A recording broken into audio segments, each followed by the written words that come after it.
If you're running a B2B SaaS business, are you inadvertently causing a high churn rate?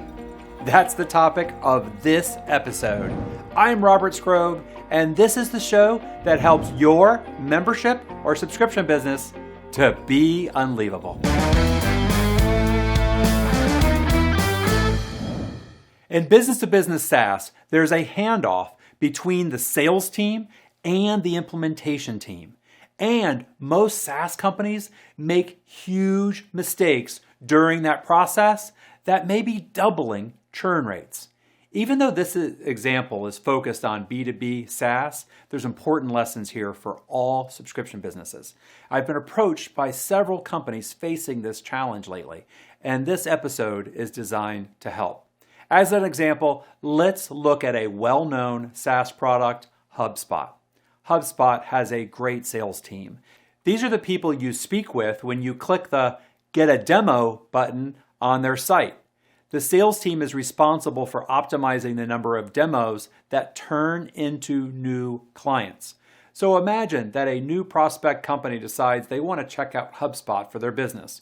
Maybe it's the CMO who books the demo. The CMO will also likely include members of her team, but she's the one that's making the buying decision. After a great demo, the HubSpot sales team gets a buying decision, an order from the CMO. Next, two things happen simultaneously. First, the sales team that delivered the demo at HubSpot, that answered all the product questions and closed the sale, now transfers this new subscribing company over to the implementation team. Makes sense. You want the salespeople focused on sales demos. They're incentivized to close sales, not deliver implementation calls. And then, simultaneously, the CMO buyer delegates the implementation to members of her team. A lot of subscribers are lost in this handoff. Few subscription companies give this transition the thought and care that it deserves. And often, it goes completely wrong. This is a large source of churn in B2B SaaS companies. In this episode, I'm going to reveal the best way to hand off between sales and support to increase engagement and retention. And this is important for all subscription businesses, as there's often more than one customer within your new subscriber. But for B2B SaaS, it's life or death. Before that, however, press the like button and also subscribe to this channel to make sure that you're the first to know about future episodes. There are three big reasons why the handoff process is dangerous. Number one, the subscribers team is at various stages of commitment to this new initiative. In smaller companies, I've often seen the CEO or the principal buy a new SaaS product, expecting it to be the next salvation for his company. He hands off the product to his team, and then they revolt when that whole product is introduced. The SaaS implementation team, on their hand, is expecting a client team that's engaged and ready to move forward. Instead, they find themselves ill-equipped to resell the client's implementation team on the software that the boss just purchased. This is important. You should never assume that the client's team is as ready and enthusiastic to implement as the principal was ready to buy. And now for mistake number two. There are often systems changes necessary to implement a new SaaS product. The team at your new client have been getting work done in a certain way. Systems and perhaps even technology have been developed to solve everyday problems. Everyone is trained, and to a degree, these systems are working, even if they might be time-consuming. Now the new software comes along and threatens to upset the delicate balance. The client team is often not prepared for these new changes and can revolt when confronted by them. It's a lot easier to say, oh, this is not going to work for us, and throw up your hands and walk away, than it is to recreate a bunch of new systems in the business. Mistake number three. Your implementation team isn't aware of the unique needs that this customer is looking for when they purchased the product. The sales team answered many specific questions and assured your new client's buying team that this product will solve their problems. Now your implementation team is unaware of all those questions and the unique needs. The implementation team is focused on applying their implementation template to this customer. Meanwhile, this customer is expecting the product to work one way and the implementer is accustomed to working another. It's very easy for the client implementation team to keep their current processes and report that the software just won't work for our company. Implementation teams at most SaaS companies aren't trained to handle these challenges. Instead, subscribers are responsible for all their own product customizations. SaaS leaders build their implementation processes assuming that they're going to encounter a positive implementation team that's dedicated to doing the work necessary to implement their SaaS tool, and this invariably leads to a high churn rate at the first renewal. It's way easier to solve this problem to save your fresh subscribers than it is to generate a whole boatload of new leads to convert into subscribers. It's a lot cheaper to do these next three things than it is to pay the ad costs to get a new customer to replace the ones that are churning. Here's a 3-part strategy for improving your first-year retention by getting this handoff right for B2B SaaS companies. First, equip the implementation team with a sales video or sales presentation that they can give the new subscriber implementation team to illustrate the power of your SaaS product for them. Why is this important? Because your client's implementation team will have different priorities than the decision makers. As an example, for HubSpot, while the CMO might be focused on increasing leads and sales, the implementation team may be focused on tracking and attribution and getting all their work done.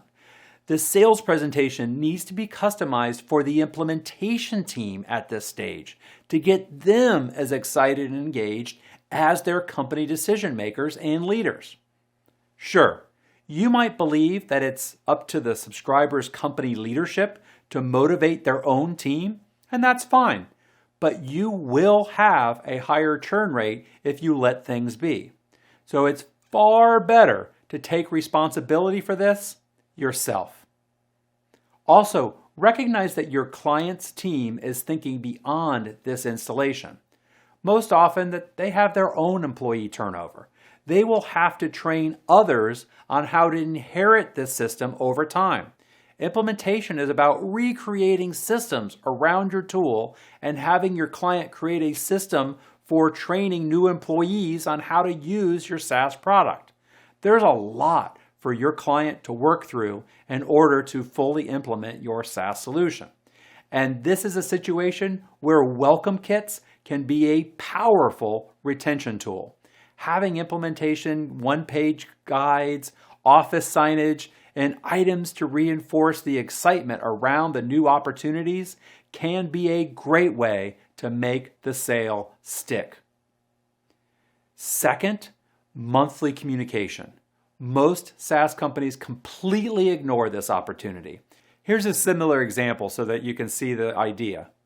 In residential pest control services, the bug man usually comes when the family is at work or school. There's a key hidden so that he can get inside the home and deliver his services while everybody is away. This is convenient for the family. However, it means that the bug man becomes invisible. He comes, he goes, there's no bugs, and within months, the only reminder that the bug man exists is his monthly bill. Smart pest control companies resolve this with door hangers or other communication the bug man deliberately and strategically leaves behind. This way, the family is reminded of all the services that he's performed. And soon, the bug man is in the door hanger business, as this is the tangible value that his customer notices. It's similar with your SaaS product. Once your SaaS product is installed, it's easily taken for granted. It's easy to forget the value that it delivers within their company's systems. It's important that you use metrics to track the value of that your system is delivering. Plus, this gives your team early warning when subscribers aren't using your product, so your sales team can circle back, get involved to resell your subscriber on implementing the product before there's a churn. Rather than finding a new prospect, it's a lot cheaper to resell these zombie subscribers, turning them into active users generating value from your product. But it's only possible when you're watching and paying attention. And if you have this data, you can use it to create monthly communication to document the value you are delivering to your subscribers. Here's a simple example from Intuit, their monthly communication for QuickBooks Online clients that show their monthly invoice collections. And it gives Intuit another way to offer an upsell there at the bottom of the message. Finally, it's so silly how many high-dollar SaaS companies bungle their renewals. These same companies that are investing many thousands of dollars into generating new subscribers do the absolute minimum at the renewal stage. Often, I see the default Stripe renewal emails sent to subscribers that are worth thousands of dollars a year. Or if they do customize these messages, the writing was done by their administrative team rather than their marketing copywriters. Renewal is a key sales opportunity. You wouldn't let your accounting team write your advertising. Why would you let them write your renewal campaign?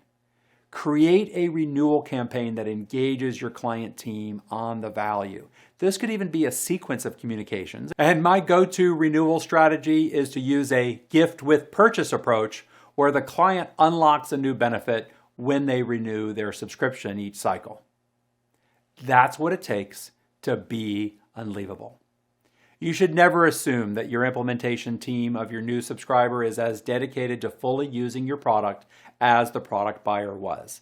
Heck, there's a lot of times when the person who was excited enough to make a 7 or 6 figure buying decision becomes overwhelmed and changes his mind a few weeks later when he understands the work necessary to implement your subscription product.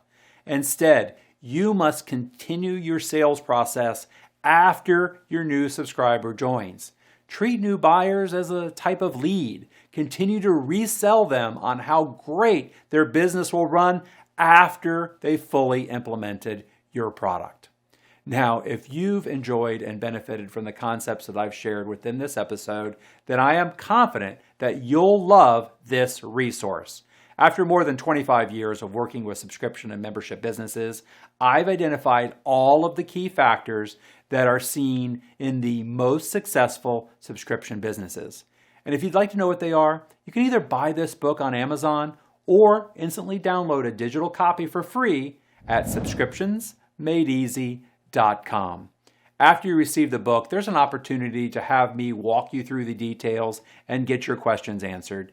You'll probably want that too, but there's no obligation. What have you done to improve the effectiveness of the handoff within your business? Post your thoughts in the comments section below. I'd love to hear from you, and I encourage you to share your thoughts and opinions about that or anything else that I've covered in this episode below. Also, remember to like and subscribe if you haven't done so already, and that way you'll be the first to know when new episodes are available. And finally, check out this video revealing how to create a new member welcome kit with a great example you can follow to create your own. Enjoy that episode, and I'll see you next time on Be Unleavable.